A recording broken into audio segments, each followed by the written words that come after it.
On this show, you'll find inspiration, motivation, and advice from experts, as well as valuable tips on how to get started or improve your business. Let's dive into how you can begin and grow your wisdom business. Inspiring others looks different for everyone. How will you inspire?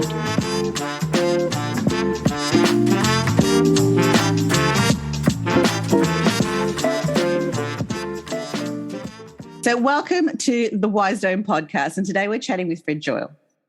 Fred created a systematic way for anyone to dramatically and radically increase their boldness and confidence in a very short time. Fred has written a book on the topic, Superbold, From Underconfident to Charismatic in 90 Days. He's lectured on it and runs 2-day workshops.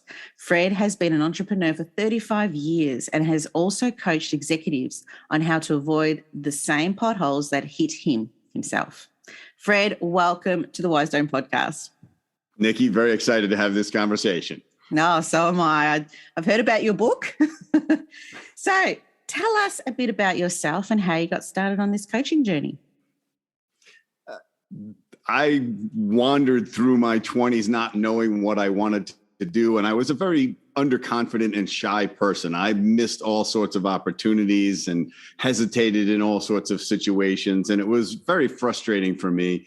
But then I got started on an advertising career. I bumbled into it sort of, but that was when I really found my tribe. Right. And it sort of brought this new boldness out in me, because I would see bold people and I would wonder, well, why are they like this? I mean, but nothing stops them, and they just like, they're never embarrassed. They never, they don't process rejection like I do, and they don't seem to even acknowledge it. Yeah. And so I just started to emulate them, even though it made me incredibly uncomfortable. And I started to create this positive feedback loop, because when you are bold, great things happen. And you realize that when you don't stop yourself, there's way more opportunity. And you develop these skills as well as this, even new neural pathways to just say, look, I think I'm going to go for it and see what happens. Wow. And so over decades, I get better and better and better at this. And I was teaching some high school students who were in a weekend workshop themselves for life skills, how to manage their time, their money, and relationships. It's things they didn't learn in school. And so I was one of the mentors, and I had a presentation that I did to the kids. And one of the things I said is boldness is a superpower. And the earlier you learn that, the more fulfilling your life will be, the less opportunities you will miss. And they said, well, that's great. How?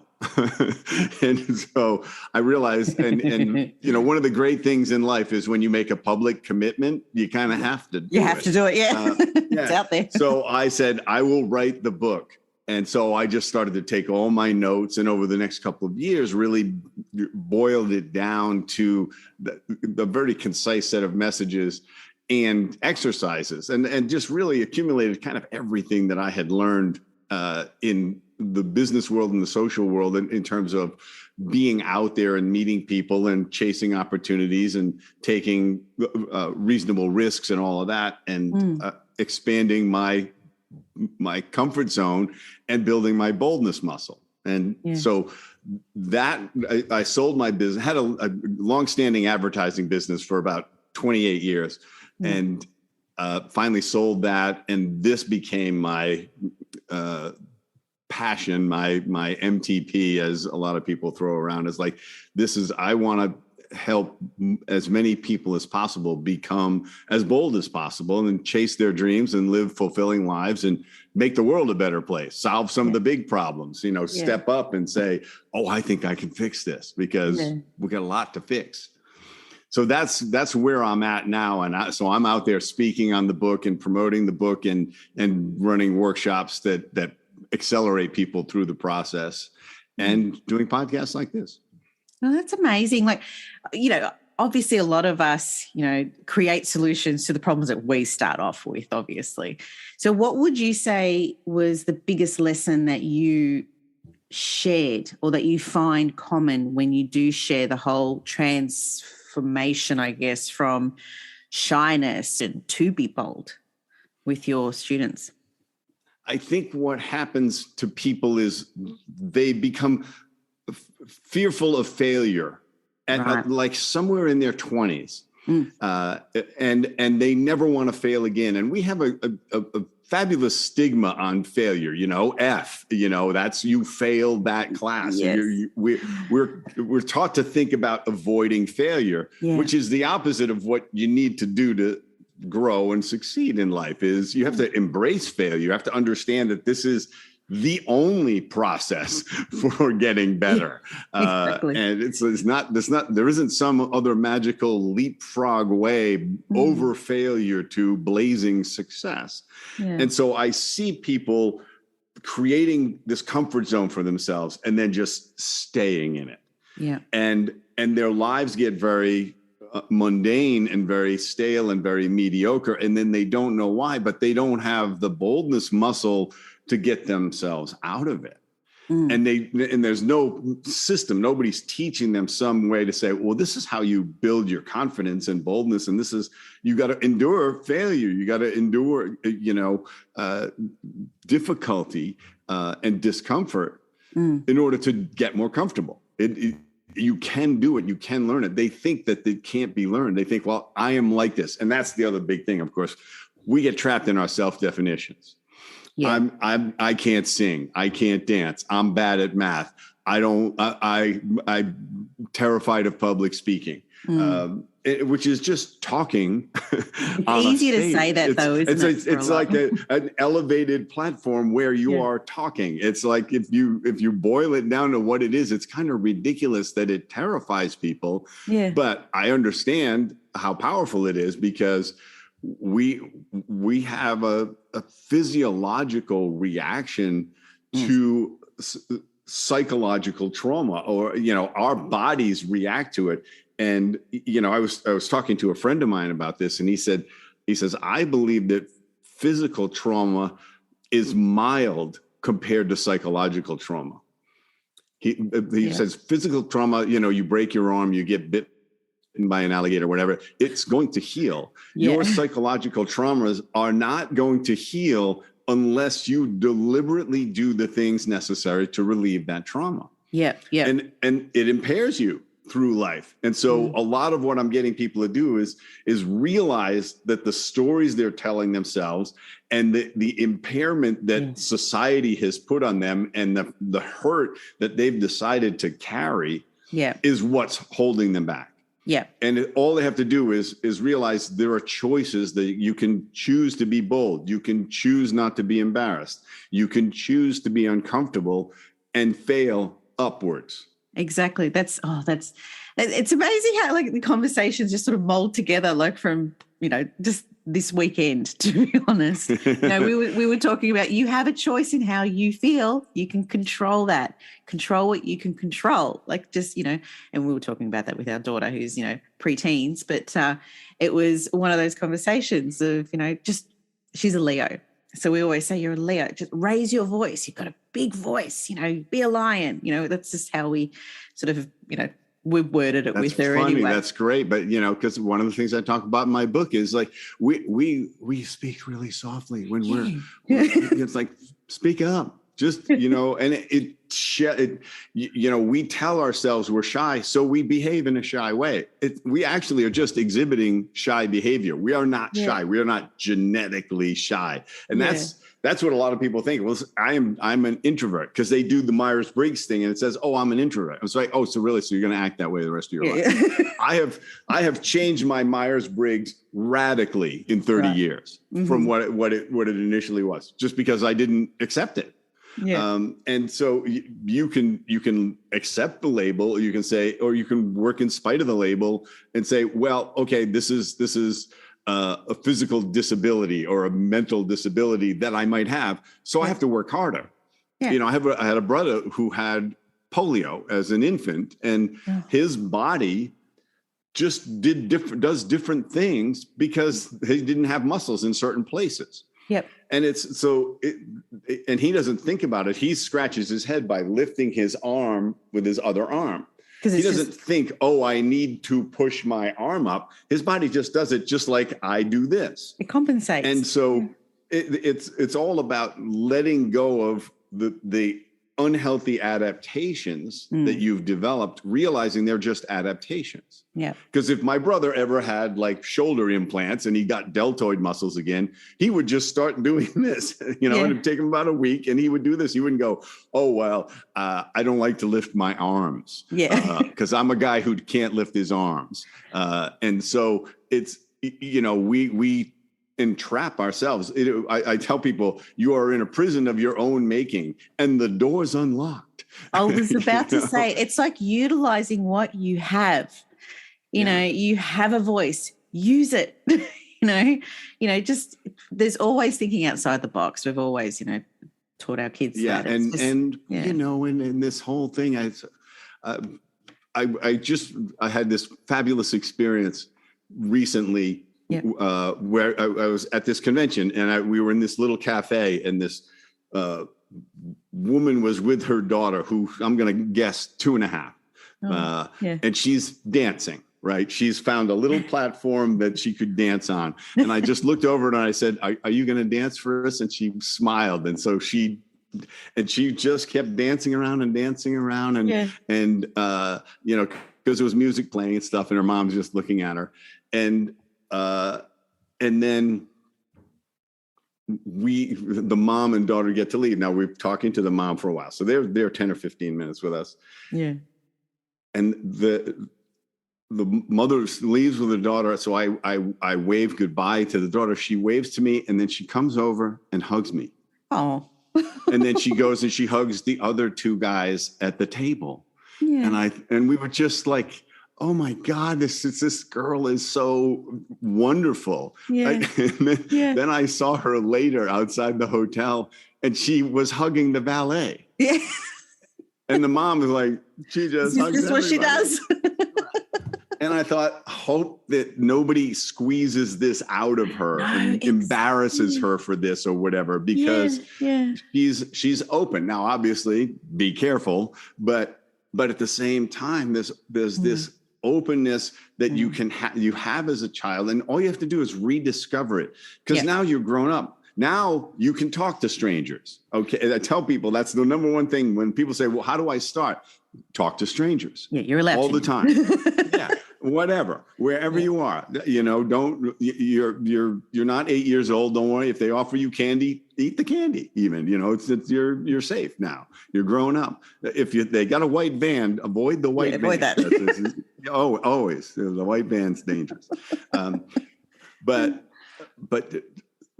develop this ability to talk to strangers, because that's a social muscle. Yeah. To make yourself comfortable with that, because your ability to meet people is a cornerstone of your success.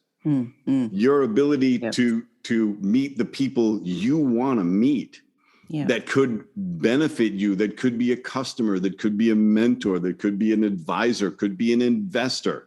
Yeah, could be just a friend who's been through what you've been through or you are going through and just says, you know what, there's another side to this. It's all right. But tell me about the trap again that you feel like what's the bottleneck you're in right now. Yeah. And you just, and there's such an important element to that I remind people of.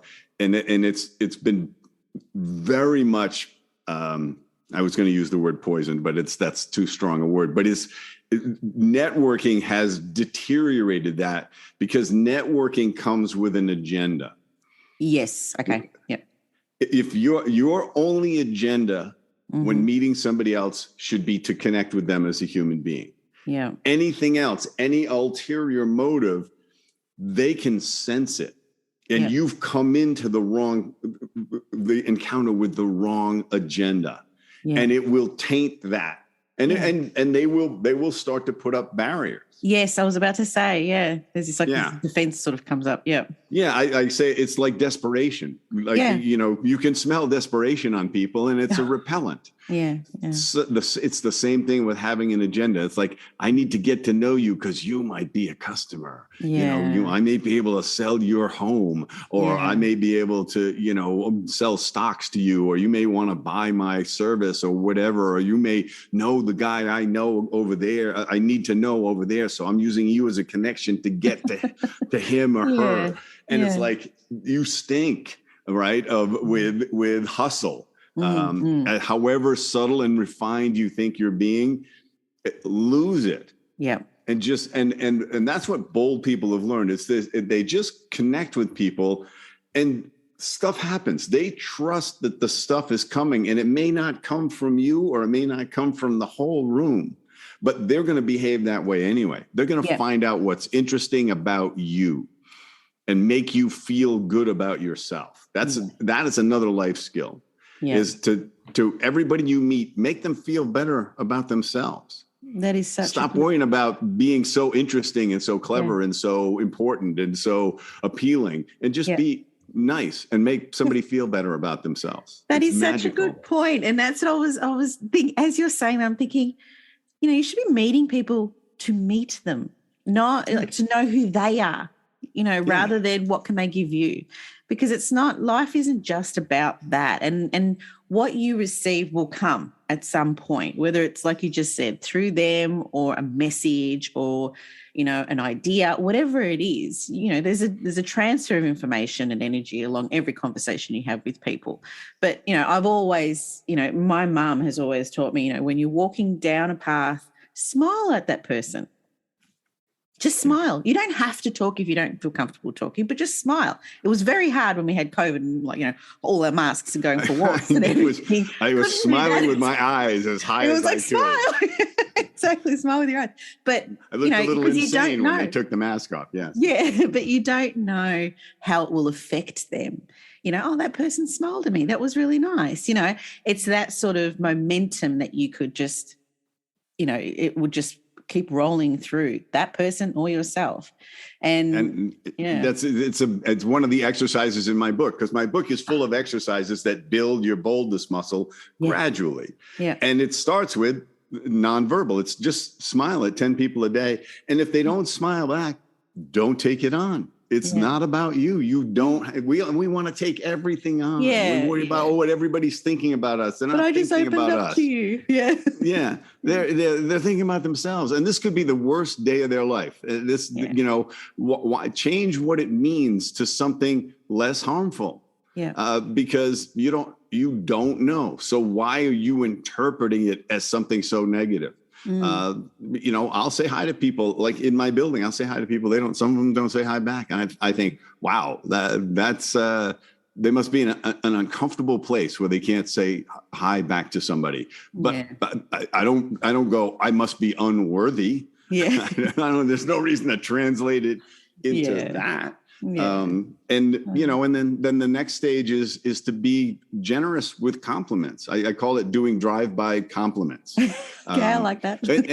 and without expecting it to turn into a conversation, but it's part of making somebody feel good about themselves. It's just take that one thing that you notice about them and just say something. You're in line at the coffee shop and you can just say, wow, that handbag just goes with everything you're wearing. What a great buy that you found that thing. Yeah. Or those glasses look great on you, or your beard looks great, or whatever. And I have told people stuff. I'll even pick the weirdest thing about them. I'll pick the thing I have a judgment about, right? Because I know I have a judgment about everybody and it's wrong. Right. Now it's based on their height or something stupid, right? It's like, it's where we all have this, we do a whole evaluation of the person based on the size of their ears or something. And so I'll pick that thing that I think is weird. The purple hair, I'm going to comment on it. I'm going to say, you make that. I would love to be able to make purple hair work for me. It's working for you. I love that. And they will say, oh, thank you so much. Because they got purple hair for a reason, right? Like they think it looks good for their tribe or whatever. Yeah, exactly. Works for them. So I'm like the compliment fairy. I just go around and spread it. And once you start doing it, you become addicted to it. Yeah. because the feedback is incredible. It's like being a funny stand-up comedian. It's like you're always getting laughs, you know. So it's the same. You're feed off it. And I've told people, like I've said to a woman, you know, who had beautiful hair, and she was a very attractive woman. And I said, well, you know, your hair is, because I don't want to talk about their body parts, right? So I that's a bad thing. I don't recommend. You got to be careful. But I said, you know, your hair is so beautiful, and and I thought, this woman she's always showered with compliments, right? Because she was so attractive. And she went, oh, thank you so much. She said, you know, I was feeling so down today. And, you know, and it was so nice of you to say that. And I thought, wow, that I could even do that to somebody who I think, you know, like I thought, if I'm attractive like her, it's like I'm pushing people away. It's like, yes, I know I'm beautiful. Please leave me alone. But it's so funny how all it takes is that little bit of, and the thing about the drive-by is it has no agenda.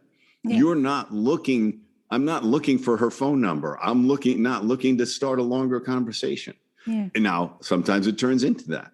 I've had it happen. I do crazy stuff all the time. I'll ask people if I can sit at their table if they're sitting alone in a coffee shop. And I'll say, look, I won't talk to you. I won't bother you or anything. There's not a lot of seats. Do you mind if I sit here? And they go, oh, that's fine. We'll end up talking for an hour. Yeah. And it's not because I'm intrusive. It just starts very simply. And it may propel itself or not. But it's because, again, I don't have an agenda. I'm not pursuing anything for my own advancement. And the other trick, and it's a very simple conversational trick, and people don't know how to do it. They when they talk to people, they think it's got to be like a tennis match. You got to come back with your thing, back and forth and back and forth. When somebody tells me something, because I'll ask people a lot of times when I just meet them, it's like, what's the most interesting thing that's happened to you this month, or the most interesting place you've been, whatever. And they'll tell me. Now, normally when somebody does that, they would say, oh, actually I was in Rome for the first time. Never been to Italy, went to Rome, had a fantastic time. Weather was unbelievable. And what people normally do in that situation is they come back with their Rome story, or they come back with their travel story. How to relate. And the worst thing they do is they play top this. They go, oh, I was in Rome. I saw the Rolling Stones play at the Colosseum, and then I had a private tour of the Vatican, and I met the Pope. And that's like, great. Now all I did was drink espresso and eat gelato in Rome, and I thought I had a good time. I realized I didn't. So instead, the simple trick, it's so simple. It's like, tell me more about that trip. Just that's what you come back with. You don't come back with your story. It's not a tennis match. It's not a competition. Just and what's going to happen is they'll either respond to you. I've had full conversations with people where they've told me their life story before I'm done. They know nothing about me, but they think I'm fascinating. Because I just kept asking about them, connected to them, because they would gradually open up, because all of a sudden they just say, my father died when I was 10, and that's kind of why I do this now. And it's like, what? That's pretty serious. And it's incredibly powerful.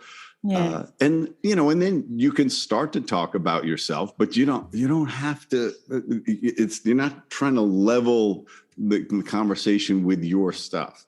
And I talk about a bunch of this stuff that people do wrong. They monologue and they're the know-it-all. And I say, have you ever been magnetically drawn to a know-it-all? Who corrects everything you say. If you said, there's the population of Australia is 9.5 million. He said, well, actually it's 9.73 million.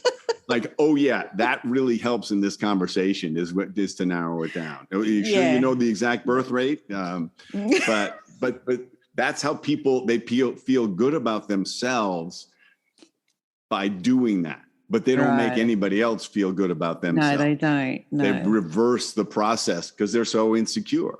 Yep. Such a good point. But they are fantastic tips right there. Just, the point of just starting a conversation without the actual verbal conversation, just with a smile. It always starts with a smile, doesn't it? Yeah. A look. It started with look. Yeah, just say hi. I mean, I say hi to, I think in Australia, people talk in elevators. This has been my experience, is you tend to talk to each other. Whereas in the US, it's like when the door closes, it's like there's a law. Silence. You must not speak. So, which is really stupid. And so I just talk to people in elevators about anything under the sun. I'll be in the elevator. There'll be me and a woman and this guy. The guy will get out on another floor, and I'll look at the woman and I'll say, "Was it me, or was that a heck of a lot of cologne?" She'll say, "Oh, okay, it was. Yeah, we're having this. Okay, cool. I said, I think there's still some on me." We laugh, and we have this little conspiratorial conversation. Yeah. And I actually always step out of the elevator thinking, I wonder what they're saying now. Because you do want to. But yeah, well, the journey on, obviously, like you said, where you started and then you sort of evolved into this and helping other people, it kind of collaborates in a sense, or it sort of runs parallel to what you're saying, like, how you're inspiring people to be bold and everything like that. You do the same thing in your simple conversation with people every day. You're inspiring them to talk more about themselves and everything. And it's really helping other people help other people, if that makes sense. It's just this whole, domino effect, I guess you could call it. It's just when you're bold, other people sort of gravitate to that, I think, to a degree, in how your boldness is shared. And I think that is something that... Yeah, and continuing almost this example is now, if I'm at a party and I see the wallflower, I go right over to the wallflower, because I used to be that guy looking at the bookcase, looking at the record albums and stuff like that. And I could meet nobody. I could go to a party of 30 people and meet nobody. Yeah. And so now I zero right in on them, and I connect with them, find out about them, and then introduce them to somebody else in the room. Oh, that's awesome. Why not be that person? Yeah. And again, I have an agenda. I'm cracking this wallflower. Yeah, I'm bringing her out into the world because she feels like she's told herself a story that she doesn't belong there. Yeah. This is what bold people know, is you decide where you belong. Yeah. And I tell myself I belong everywhere. Wherever I am, I belong here. I've been in rooms with billionaires and people who have way more success than me, way more than money than me, but they're just people. And I end up having a great conversation with them because I treat them like a normal person. I don't like, hey, can you tell me how to run my business? And maybe you want to invest in it. And it's like, they're like, get off me. Yeah.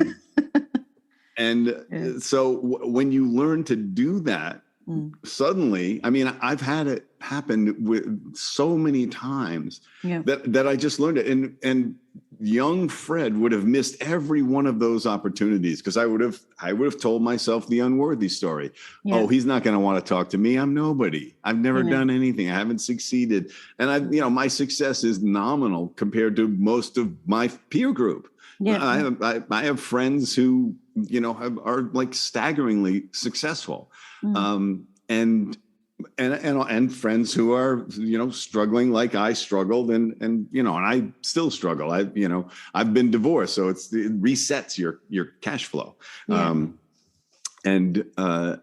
But the opportunity for me is to help people be bold when it matters most by building that muscle so that they have the ability. It's almost like you exercise not because you're going to need to lift really heavy objects all the time. You exercise to live longer and to have a healthy body. And you do boldness muscles because you build your boldness muscles because there's going to be times in your life where it's going to be critical for you to step up or to speak up or to choose to act, to not hesitate, to reach out and help that person. Or, and I use this as a powerful example because I see so many people miss it.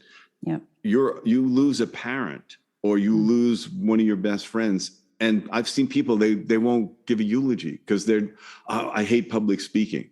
And I say, this is your one chance to say for the last time how important this person was to you and how you feel about them. It's not an event. It's not a public speaking event. You will regret not saying this stuff for the rest of your life. Get up there and say something. And I have been in that. I have been in the room where that happens. And, and sometimes I'm the first one to speak because they'll say, if anybody would like to say anything, please come up now. And everybody sits there. Just crickets. And I'm sitting to myself going, what the hell? I know these people. I know how they feel about this person. And I'll get up and I'll say something and I'll show them how it's done. I'll talk. I'll say funny things that happened. I'll say sad things. I'll cry. And they'll say, wow, he wasn't afraid to cry up there. It's like, well, no kidding. I just lost my best friend. I'm going to cry. And I want you to know how much this hurts. And I'm not afraid to stand up here and show it. And all of a sudden, one by one, they'll start to tell stories. And before you know it, we went from nobody speaking to half the room whole just place. got nothing. Something. And the other half is kicks themselves for the rest of the month or the rest of the year. I should have said something. I should have. If you started a sentence with I should, you have a problem, right? That and you caused it. It's an interesting word to reflect on. As soon as it comes out of your mouth, you have to say, wait a minute, why am I saying should? Am I trying to get telling somebody what they ought to do? Or am I telling myself what I ought to have done? I don't want to have to be the one having to tell myself what I ought to have done. I want to have done it. Exactly. You never know. You just never know unless you just do it. Give it a try. That leads me to my question here, which is you going through this, and I'm always referring back to the journey, like how you've gotten to this stage. Was there any particular challenge that you came across when you were going through the process of trying to teach people to be bold and so forth? Was there anything that within yourself as a teacher, an inspirer, instructor, that you found challenging that you had to overcome to share and inspire other people?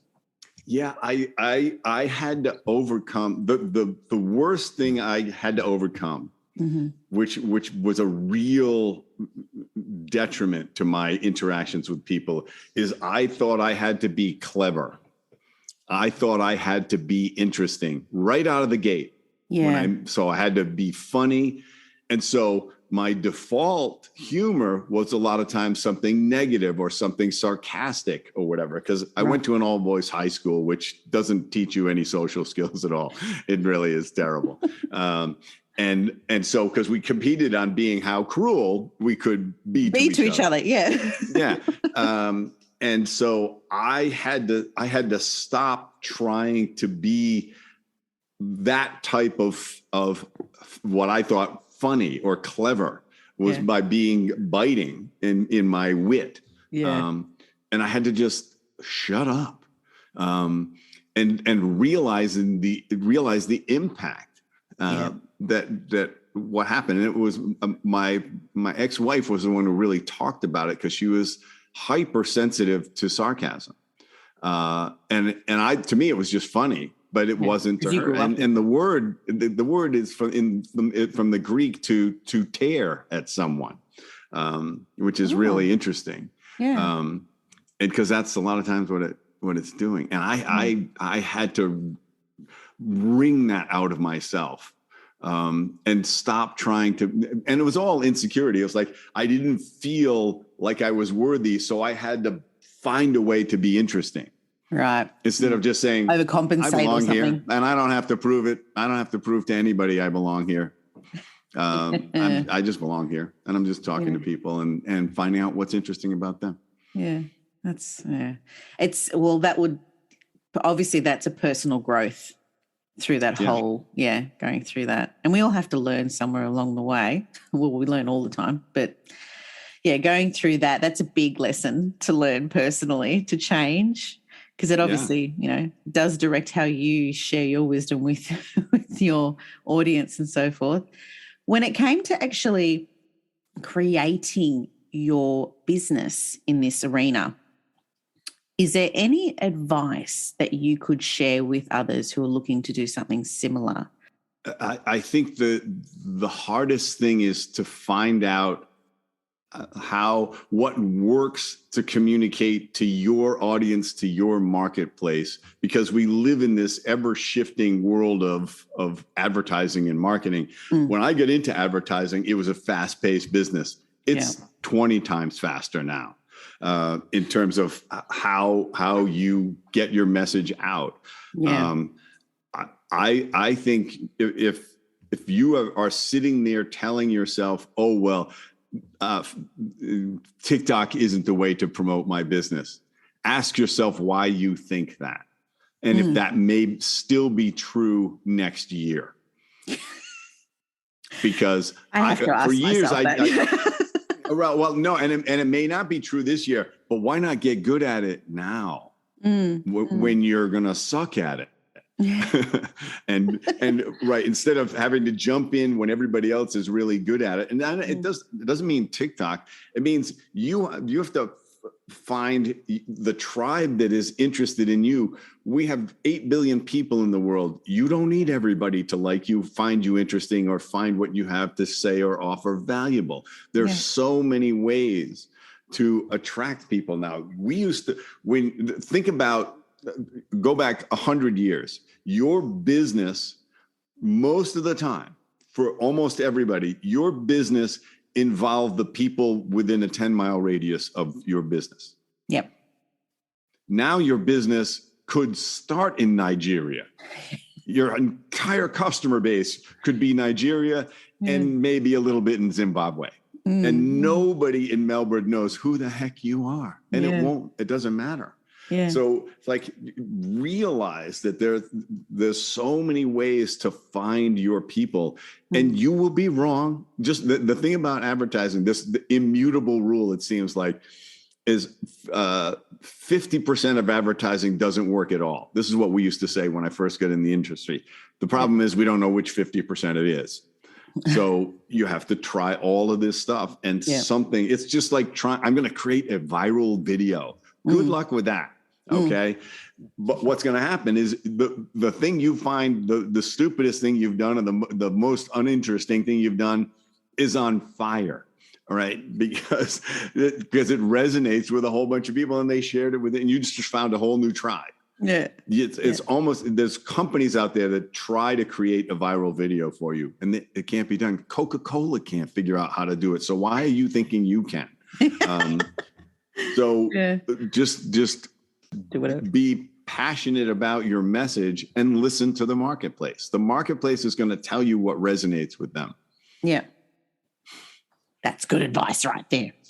Yeah. We're working on our marketing plan at the moment, so it's really good advice. The side question I do like to ask my guests is, what legacy that you're looking to leave, whether it be personal, business? There's two, and one's very personal. To anyone who's a friend of mine, I want to be the best friend they ever had. I want them. That's what, when they're at, I tell them this. I said, the sad thing is none of you are going to be at my funeral because I'm going to outlive you all. But so tell me now what you would say. Yeah. I love that. But that's how that is paramount in my life. Is I want to be there for them when they need me, when I ought to be. I want to be a tough love friend if that's what's required. But I also want to be that comfort zone that they can go back and say, like, it's just easy being with you, and I value it so much. So that's that. On the personal side, on the world side, I want my legacy to be he made millions of people summon boldness in themselves that they didn't think was possible, and therefore achieve things that they never imagined possible, and lived fulfilling, satisfying lives instead of playing it safe the whole time. And because I tell people, I said, we're all in the game of life. And the big problem is we don't know how long the coach is going to let us play. Yeah. So play full out starting today. Yeah. Because the clock is running, but it's not a timer that we know anything about. Great words right there. You've been amazing to chat to today, Fred. Absolutely amazing. Is there any offer that you'd like to offer our audience at the moment? Well, you're down under. So if you to buy my book, it's available on Kindle for $1, $1 US. So there's going to be a little exchange conversion, yeah. but I keep the Kindle at $1 because for the first year of the book, because I want so many people to have it. I'm not trying to get rich on books. It's very hard to get rich on books. I want it in people's hands, and they can go to my website, download the first chapter for free if they don't have $1 that they want to spend, or because my feeling about any book is start to read it, and if it doesn't resonate, put it down, because it's not time for you to read that book. I've picked up more books that I started reading and went, this guy's so lost. What a bunch of crap. And then 3 years later, I read it and go, this guy's brilliant. Yeah, right? Applies now. I was ready, right? Yeah. I had matured my processing to that level and to appreciate it. Or it just wasn't, I hadn't made enough mistakes or whatever. There's so many wise words coming out of your mouth today, Fred. Seriously, that is so true. Put it down, pick it up another time. Yeah. Yeah. Just don't throw it away, but don't dismiss it. But also don't feel the need to finish it, because it's not working for you. Not ready yet. Yeah. So just stop and come back to it, revisit it in a year or 2 or 3, or go back and read one of the books that meant something to you. A lot of people, they read a great business book and they never read it again. I've read business books over and over that I just go, where was this the first 2 times I read it? I didn't remember this. Is this a different? I'm looking at the cover going, like, it's a different edition. Yeah. And it's like, no, it was there. Just, isn't it? Yeah. Like you watch a movie a second time, it's like, I didn't pick up on that last time. Yeah. No, really good. There's not many books like that. Yeah. But when you find one, just keep mining it year after year. Yeah. And hopefully my book is one of those. It won't be all of those, but I get all these books because these books do that for me. Awesome. And so grab the Kindle, and on my website, you can also download the exercises so you can have a printed form of them. Great. Because with the Kindle version, you're going, wait a minute, what did he say? What's like? I got to print it. How do I get it? So you can just go to the website and print all of the stuff there. Awesome. Yeah. Oh, thank you for that, Fred. Well, like I said, you've been fabulous to talk to today. You can get all the details of Fred's offer on our podcast summary below, and be sure to click on the link, and don't forget to subscribe. Thank you so much for your time again, Fred, today.